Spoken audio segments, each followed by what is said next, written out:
Yo, what is everybody? It's Jay the Great here, and welcome back to another Naruto reaction video here today. And today we have yet another intriguing video by the Great Six, and as you can tell by the title, this is How Strong Was Hanzo?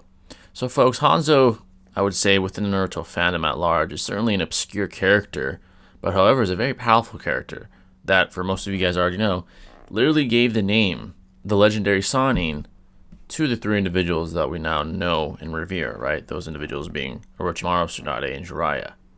What that allows us to imply is how strong Hanzo was during his time. He was so powerful that he mercifully spared all three of the Sannin working in conjunction against him. And to be fair to the Sannin, yes, they were younger, and there's an argument that they're probably weaker and less developed than they are during the time that we see them in Naruto and Naruto-shippuden. That's fair.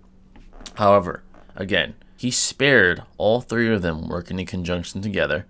And the Sannin later on clearly still respect the guy, with Jiraiya during the Pain arc literally shocked by the very fact that Hanzo was defeated by somebody.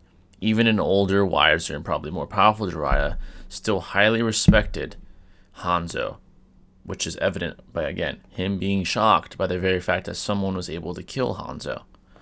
To him, the idea seemed very unlikely and damn near impossible after the run-in him and the other Sannin had with Hanzo during the Second Great Ninja War, right? So as far as how strong I believe Hanzo is, he is above Sannin level.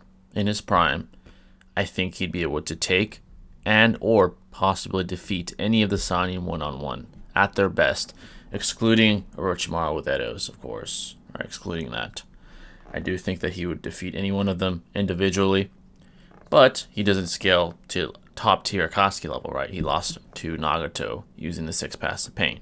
He fell to him, right? So he's somewhere in between the range of Sannin level and top tier Akatsuki level. He's in there somewhere. People will place him in different areas within that respective threshold, within that respective spectrum, right? So I'm very intrigued to see what Six has to say about this. Where does he scale him? What exact empirical pieces of evidence will Six utilize to scale him? I'm very intrigued for this one. But before we begin, anyways, really appreciate it. Hit that like button. Turn on bell notifications to stay updated with yours truly. And if you enjoy, man, you mess with the kid, be sure to hit that sub button, because once you do, you become part of the family forever. But it's not wasting more time screen. Let's see what Six says about this one. What made the Sannin so strong?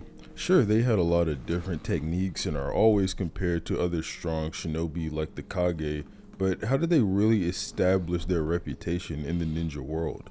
The answer begins with Hanzo the Salamander, the former leader of the village hidden in the rain. Today we'll be going over exactly how strong Hanzo was back in his prime whenever he was leading the rain village. I've had a lot of people request this in the comments, and personally I didn't find Hanzo to be too interesting at first, but the more I looked into it, the more I realized how slept on this guy has actually been. Like with my other videos, I'll be primarily sticking to manga and direct supplementary materials like the data books and fan books, but I'll include some anime material too where it's applicable, while I roughly go over how strong he was and explain his fighting style and abilities. Before getting started, I'd like to ask if you could leave a like on the video and subscribe. I have a ton of other how strong is or how strong was videos on my channel you can check out after this one. With that being said, let's start by going over what really went down between Hanzo and the Sannin. As most of you probably know by now, Hanzo was a prominent shinobi from the Land of Rain who founded the Hidden Rain Village and dreamed of uniting all 5 great nations under his rule. As most of you probably agree, uniting all 5 great nations who are constantly at war and conspiring against each other would be a nearly impossible task.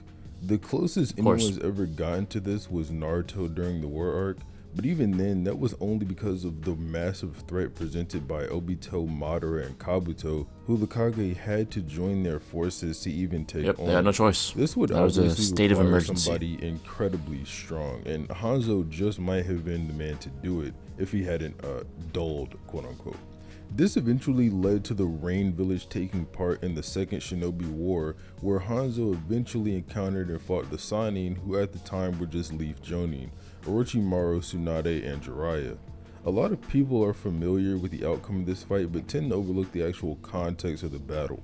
For one, Hanzo was by himself facing an entire platoon of Leaf Ninja led by the Sannin, and everyone there had been killed but them.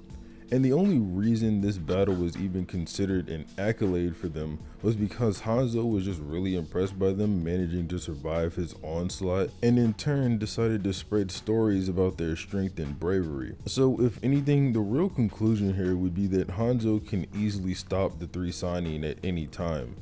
A lot of Correct. people will point out that this encounter occurred during the Second Shinobi War, and the Sannin were much younger than when they actually appeared in the series. And while it's true the Sannin would later go on to greatly improve their skills as shinobi and expand their arsenals, if Hanzo fought them when they were closer to their physical prime, Tsunade during part 1 remarks that Kabuto's skills exceeded her own in her prime, referring to her time in the Second War. While Tsunade was rusty at this point before reigniting her will of fire, even when she did, it's implied in the second data book that she simply returned to the level of strength she was at back when she fought Hanzo during the Second Shinobi World War.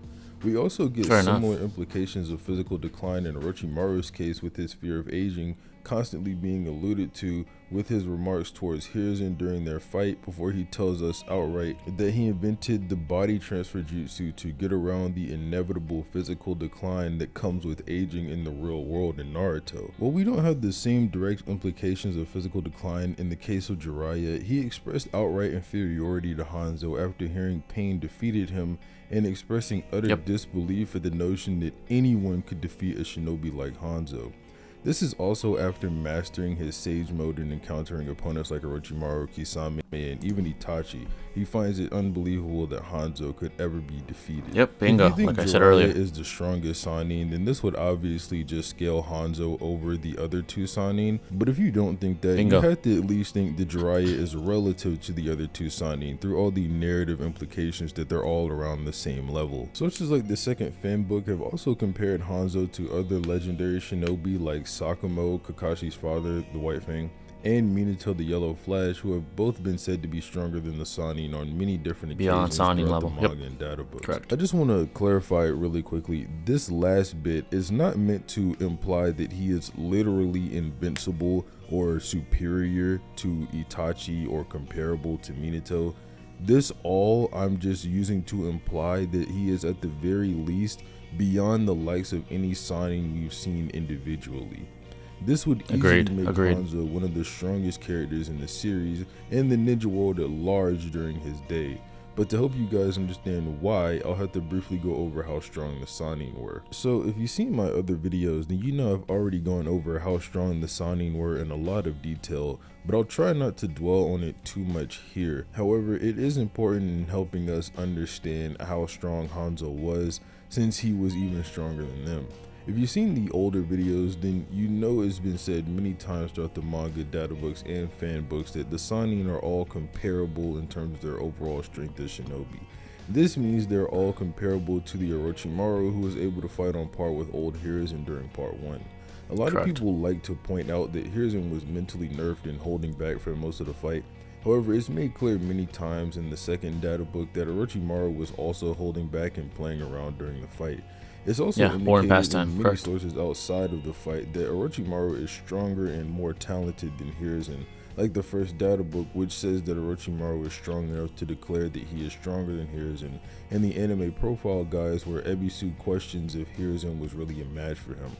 This is incredibly impressive, seeing as Hiruzen, even as an old man while at a disadvantage against Orochimaru, is considered by many sources like Kabuto, who spied on all 5 nations and the data books, to be the strongest of the 5 Kage.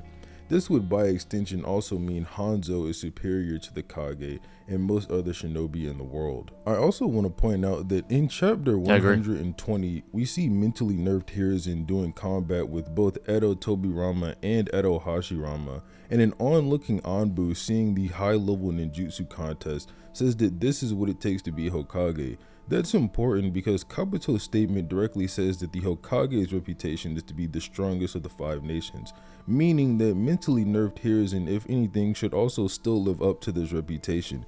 and be stronger than the 5 Kage at the time. You can also maybe stretch this to the war arc whenever Hiruzen interacts with the Guru statue and the 5 Kage couldn't defeat it, considering that the data book says this is where his professor title is fully on display, which also comes from his reputation, and the 5 Kage said that they have been throwing big attacks at Guru.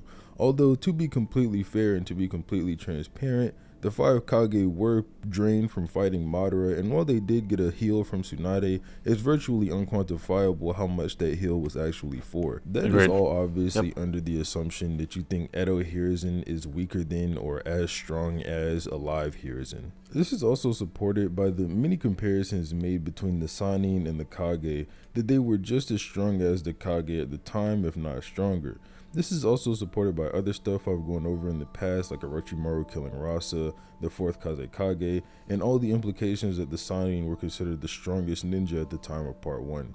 It's also pretty crazy if they hold this reputation for just having survived a fight with Hanzo. However, this just brings us the question of how much stronger is Hanzo than the Sannin. And the answer comes with his battle with Nagato, which requires us to talk a bit about Hanzo's prime, quote unquote. Like many other characters in Naruto, such as Hiruzen and the Sannin and Itachi, Hanzo also had a prime, but while the decline of the people I just mentioned was for physical reasons, the circumstances behind Hanzo's decline was much more complex.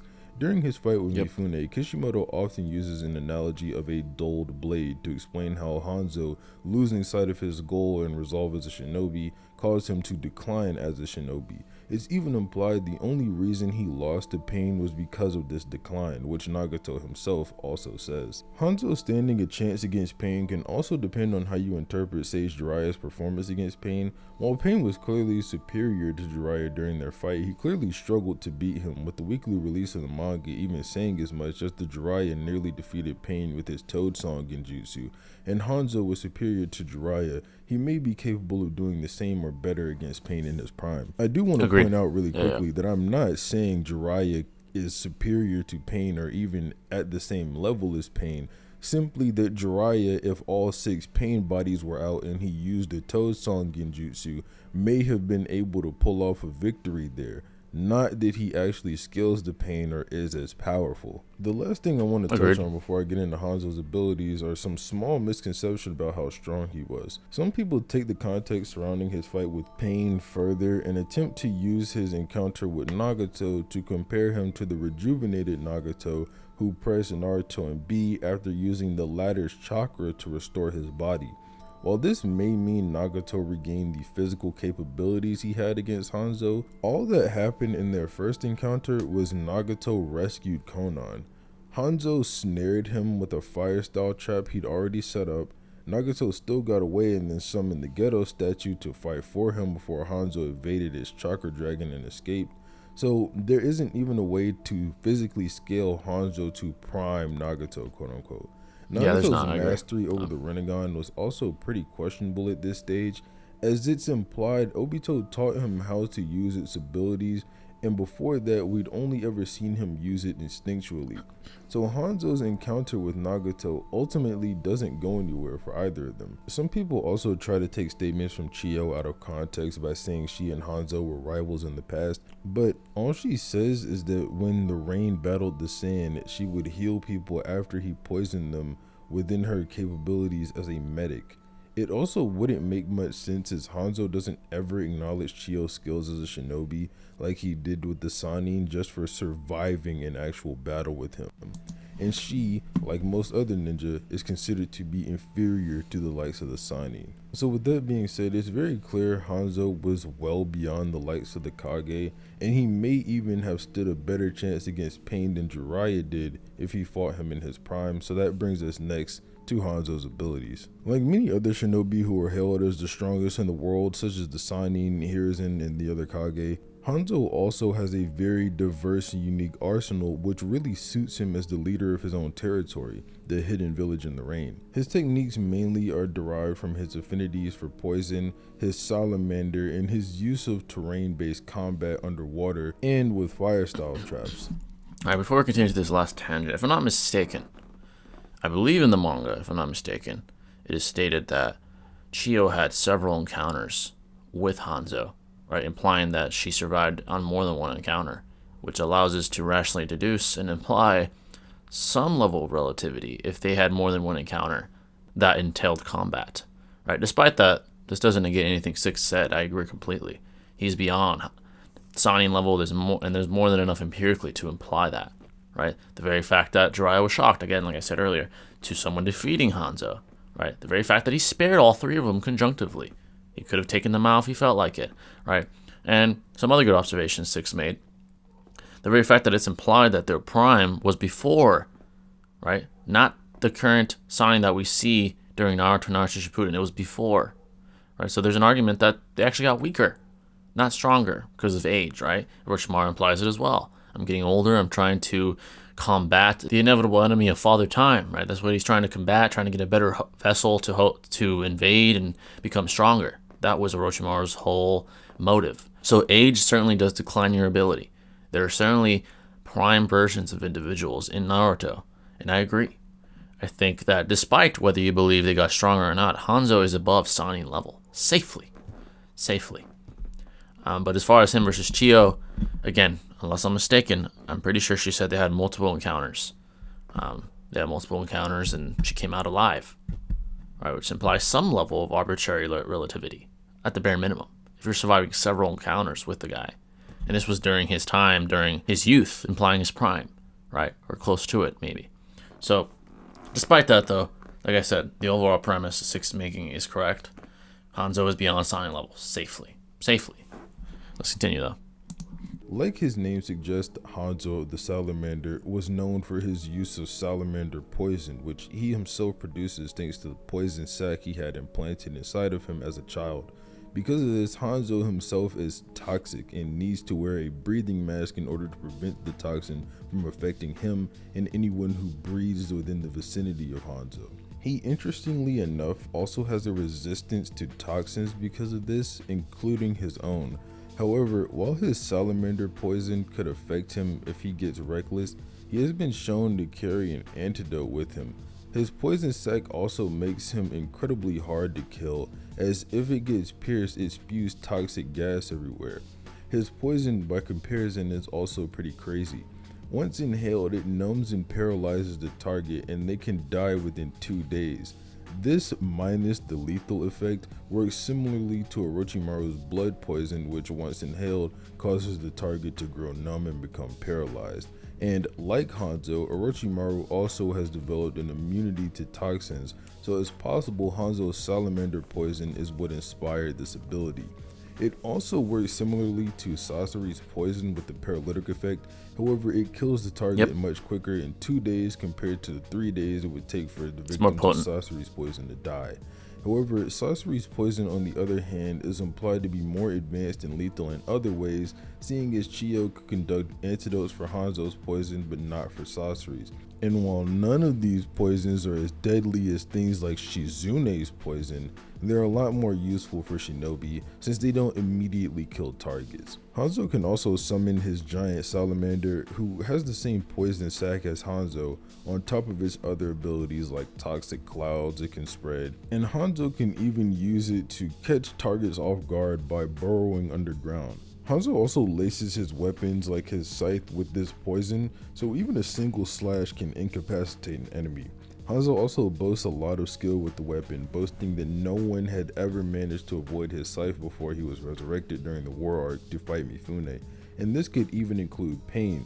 This would be pretty impressive and further support him being superior to the Sannin like Sage Jiraiya, since Pain was fast and skilled enough to counter Sage Jiraiya's Kabare Senbon, which the third data book and him both state was his fastest attack. Hanzo is also shown to be very skilled at using the battlefield to his advantage, with it being said by the third data book that he was unmatched or unparalleled when it comes to underwater combat, which could even further make him superior to shinobi like Tobirama and Kisame, who was even too fast for V2 Killer B to handle underwater. Hanzo is also just as deadly on land thanks to his salamander and his fire style traps, which he can use to lace the ground of the battlefield with if he has enough time to prepare, and we've seen with Nagato that they are powerful enough to blow apart a target's legs, even if they manage to escape the blast. Hanzo also displays good skills with the body flicker technique, an ability used by shinobi where they enhance their travel speed with chakra To such an extent, it appears almost as if they are literally teleporting, and he's been shown using this technique to easily evade attacks on many occasions,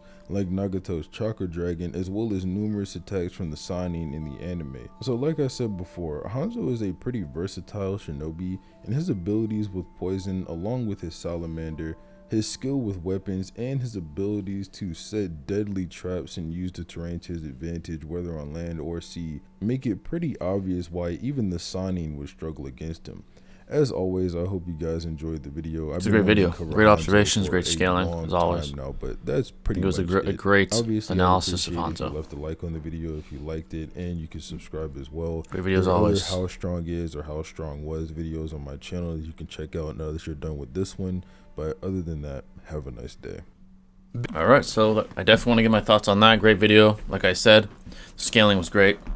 And like I said at the beginning of this video, before we reacted to Six's video, Hanzo is in that rare air, right, of beyond Sannin level and inferior to top Akatsuki level, right, such as Itachi, Pain, etc. He lost to Nagato straight up, right? So he's within that rare air. It's a very, very respectable level to be in. And he is Akatsuki level. Probably mid-tier, maybe even a little higher than that. He's very powerful. And under the right parameters established, you can even make the argument that he is Kisame level, with it being stated that he is a very, very talented underwater combatant. Right, there's a good argument that he might even be on that level. That premise, to be fair, is a little more challenging to create. There's less empirically for that. You'd have to speculate more, interpret things in subjective ways more commonly, etc., to get to that sort of conclusion, right? But there is an argument for even that. Hence, Hanzo is certainly a character that is overlooked too often, right? He is a very powerful individual, right? And I get it. The reason why is because he's not very present in the narrative. We only see him during the Sannin's history, and we see him during the war briefly. However, we don't get enough for a large majority of the fandom to really understand how powerful Hanzo truly was. He's a very, very powerful individual. And he is blatantly above Kage level. Now, to be fair, the term Kage level is arbitrary, right? Because we have Kage such as Mei, who's a lower tier Kage level individual, and then we have people like Prime Hashirama, who's probably the top of the totem pole as far as Kage level. Doesn't get any stronger than him unless you're talking Hokage Naruto, who I wouldn't even include in Kage level. He's just too powerful. I would put him a Tsutsuki level plus. He's in a whole different tier, right? But the point is, Hanzo is certainly Kage level, and that's very respectable, right? It's one of the top tiers in Naruto. It's a very rare air to reach. To be a Kage, you must be the most powerful individual in your respective nation, in your respective village, right? Here is in Onuki, the Reikage, Mei, Gaara. You got to be in that rare air to reach those sort of heights. Hanzo has more than enough to surpass those heights for a lot of the Kage. He's superior to a lot of the Kage. Clearly, he's not on the same level as the top tier Kage, such as Hashirama and Minato, but he's up there. He's definitely to be respected.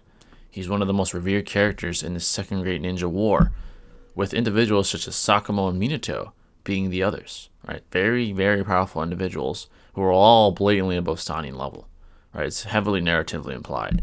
It's empirically backed by the very fact that he had a direct encounter and gave the very name Sannin to the three individuals, which he mercifully spared, right? He could have killed them if he wanted to, but he respected the challenge that they presented.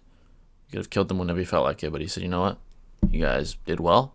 You even survived an encounter with me, trying to some arbitrary extent, so I'll give you the name.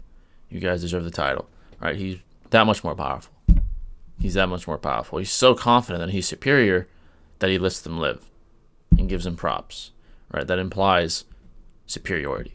When you spare someone out of mercy, it implies that you know your superiority to them. You're letting them live another day, right? Because you know you're superior to them. There's no threat that they'd ever challenge you legitimately. So that's basically the whole dynamic with Hanzo and the Sannin, this blatant superiority. Now, Six even made the case that they got weaker from the Second Great Ninja War to Naruto and Naruto Shippuden. There's a good argument for that as well. Tsunade says Kabuto has better skills than me in my prime, implying she's no longer in her prime. Orochimaru implies that Father Time is his biggest enemy. He wants to negate the decline in ability with new vessels to host. And Jiraiya is still shocked during the pain arc that someone was able to defeat Hanzo as well. So with those empirical pieces of evidence, and some others, there's an argument that they're actually weaker, older, on the decline, right? Like Hiruzen was, who certainly even blatantly admitted that he's rusty and weaker than he used to be, right? So age definitely plays a factor. Once you pass your prime, you're on a decline. You're no longer capable of what you once were, right? There are other variables as well, such as your mentality. If you're mentally nerfed, you're not as capable as you could be in comparison to you having an optimal mentality, right? We see mental nerfs, we see mental amps commonly throughout Naruto. It's a commonality in battle. It's not simply just your chakra reserves. It's not simply just your age. It's not simply just your mentality. It's all those variables in this multivariate equation in conjunction.